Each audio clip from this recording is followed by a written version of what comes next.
Excel এর দুটো জিনিস আমাদেরকে জানতে হবে, তিনটা জিনিস বেসিক্যালি, তার মধ্যে দুটো জিনিস মেইন ইম্পর্টেন্ট। সেটা হচ্ছে Excel A column R Excel a row.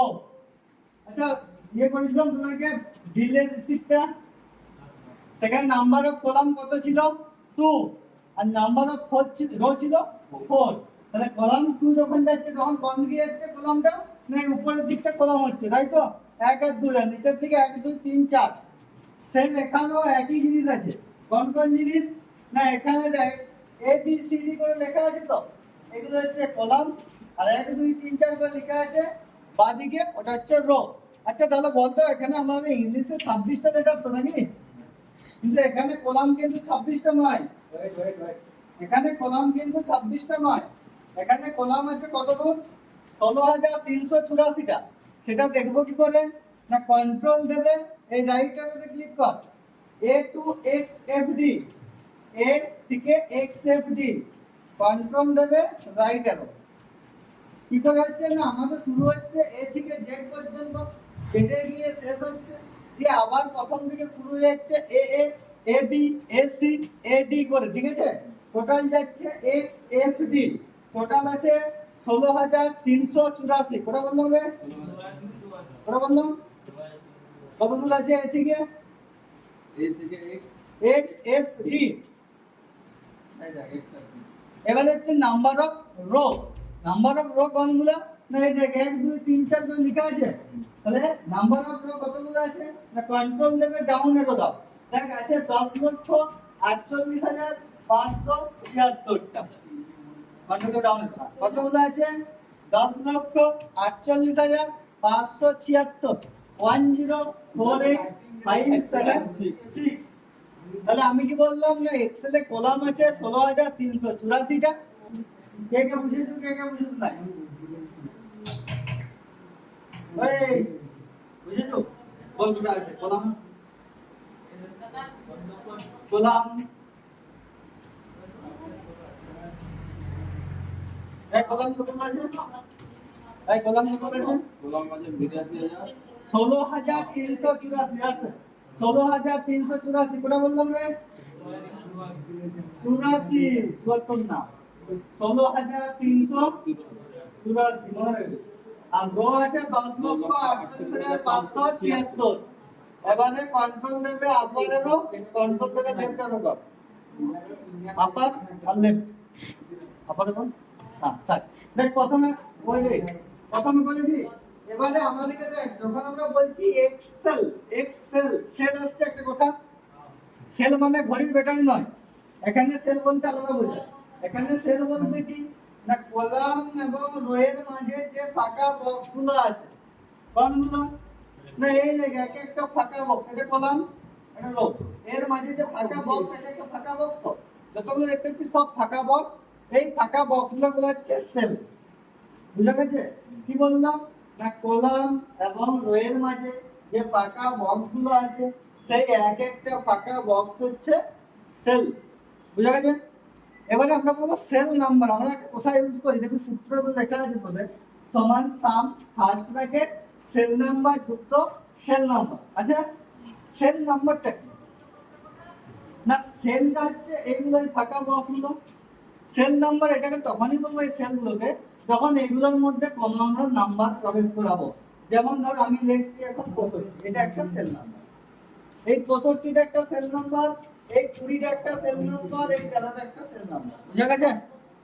এরপরে দেখ ধ্যান দে, যেটা তোদেরকে মেইন জিনিস জানতে হবে, কত বড় দিন ভাই, ছোট ছোট দেখতে হবে প্রথমে। দেখ মেইন জিনিস কি আছে, এবারে এক্সেলে যখন আমরা কোনো কিছু থাকবে, এক্সেলে যখন আমরা কোনো কিছু সূত্র ইউজ করব, তখন সেই সূত্র ইউজ করার আগে আমরা কি করব, না সেই সূত্র ইউজ করার আগে আমাদেরকে সবসময় সমান চিহ্ন দিতে হবে। যদি সমান চিহ্ন না দিই তাহলে আমাদের অ্যান্সার আসতে প্রবলেম হবে, অ্যান্সার আসবেই না, সেল নম্বরে ক্লিকই করা যাবে না। এক্সেল হচ্ছে এখন একদম নিখুঁত এবং নির্ভুল কাজ করতে হবে। আমার পেজ নাই, আমি পেজ দিয়ে ফেললাম ভুলবশত, অ্যান্সার আসবে না। বুঝা গেছে। আমি কমা নাই, আমি কমা দিয়ে ফেলেছি, ফুল স্টপ নাই, ফুল স্টপ দিয়ে ফেলেছি, অ্যান্সার আসবে না। যদি একটু ভুল হয় সেখানে সেই ভুলটার জন্য পুরো অ্যান্সারটাই ভুল। যখন আমরা পুরো অ্যান্সারটা ক্রিয়েট করবো, হয়তো কোথাও একটা পেজ পড়ে গেছে বা কোথাও কমা পড়ে গেছে, কোথাও গ্রেটার দেন দিতে ভুলে গেছি, তখন আমরা আমার ব্র্যাকেট ক্লোজ করবো, দিয়ে এন্টার দেবো, আমাদের অ্যান্সার আসবে না, হাইলাইট হয়ে যাবে সেই জায়গায়। আর কি না, এক্সেল তোর কি করতে হবে, সবকিছু তো মুখস্থ রাখতে হবে, মাথায় এমন ভাবে রাখতে হবে যেমন আমি যে কোনো সূত্র ক্রিয়েট করতে পারি, ঠিক আছে? আর এক্সেল দেখ, যখন আমরা যে জিনিসগুলো লিখেছি, এই সব সেল নাম্বার লেখা হবে। আচ্ছা, এই যে এক্সেলের সেল, এগুলো তো সেল, সেল নাম্বার কোনগুলা? এই 32 15, বুঝা গেছে? এখন বুঝা গেছে? কাজটা বুঝে যায়নি? বুঝতে পারছো? দেখ এবারে কি আছে বলো। এবারে কি করবো আমরা, এখানে দেখ আমরা কি বললাম, সেল নাম্বার, ফোনের সূত্র গ্রুপে দিয়ে দিয়েছে, অথবা তোদের খাতাতেও লেখা আছে, সূত্র দিয়েছে সমান সাম ফার্স্ট ব্র্যাকেট সেল নাম্বার যুক্ত সেল নাম্বার। আমি সূত্রটা এখন সামটাও দেখাচ্ছি। প্রথমে আমরা কি করব, সমান চিহ্ন দেবো, ধ্যান দে এদিকে, এদিকে এখন ধ্যান দে। সমান সাম করলাম তো, করবো না, আমরা কি বলবো, সমান চিহ্ন দিলাম, সমান দিয়ে সেল নাম্বার। সেল নাম্বার কি বললাম, এগুলো এক একটা সেল, কিন্তু এগুলো সব সেল নাম্বার, এগুলো সব সেল নাম্বার, তাই তো? সেল নাম্বার কেন না, সেলের ভিতরে নাম্বার প্রবেশ করানো আছে। এই সেল নাম্বার একটা ক্লিক করলাম, হলো A1 এলো, কেন আসছে সব বলছি, যুক্ত দিলাম, আর একটা সেল নাম্বার যোগ করবো, দুটা যোগ করবো, করলাম 13 আর 65 78। কি করে হচ্ছে বলছি, দেখ সমান দিয়ে A1 কেন এলো, 65 ক্লিক করে মানে 65 100 হলো কি, আমাদের 100 কি হয়েছে, A1, A1 টা কেন হলো না, আমাদের 65 কত নাম্বার কলামে আছে বলতো, এ কলামে আছে, কত নাম্বার রয়ে আছে, এক নাম্বার রয়ে আছে, সেজন্য A1 আসছে যুক্ত। A3 কেন এলো, 13টা এ নাম্বার কলামে আছে, এ কলামে আছে 13টা, আর রো কত আছে, 3 এ আছে। যদি আমি এখানে ক্লিক করি, দেখ কত আসছে, D6 কেন এলো, D কলাম 6 নাম্বার রো, বুঝা গেছে? তাহলে এখন আমি আপাতত এগুলো, এটা তো সেল নাম্বার নয়, আমার সেল ওয়ার্ড, এগুলো তো নাম্বার, এই দুটো যোগ করব, এন্টার করব, বুঝা গেছে? তাহলে এবার দেখো, দেখ সমান দেবো, যখনই আমরা বলি টেক্সট বলি, সেল নাম্বার বলি, ফার্স্ট সেল বলি, যাই বলি, আমাদেরকে ক্লিক করতে হবে, এখানে 65 বলে আমার লেখা চলবে না, অ্যান্সার আসবে যখন বড় বড় সূত্র করবো, তখন 65 লিখলে অ্যান্সার আসবে না।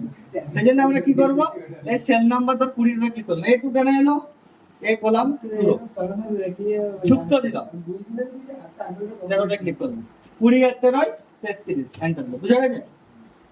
এবারে খাতায় তোদের এই যে সূত্র লেখা ছিল, সেই সূত্রটা আমি প্রয়োগ করছি, তোরা সেম করবি, যেমন লেখা ছিল সমান সাম অবশ্যই লিখবি, SQL এইটা কিন্তু তোদেরকে লিখতে হবে, সমান সাম লিখলি, ফার্স্ট ব্র্যাকেট কিসে হয়, শিফট দেবে 9 এ, হয়েছে? শিফট দেবে 9 করার পরে সেল নাম্বার লিলি, এই যে 65 নিলাম, সেল নাম্বার লিখি, যেমন সেল নাম্বার যুক্ত সেল নাম্বার বলেছে, সেল নাম্বার নিলাম, যুক্ত দিলাম, আর একটা সেল নাম্বারে ক্লিক করলাম, করেছি, ব্র্যাকেট ক্লোজ করলাম, এন্টার দিলাম, বুঝা গেছে? কোনটা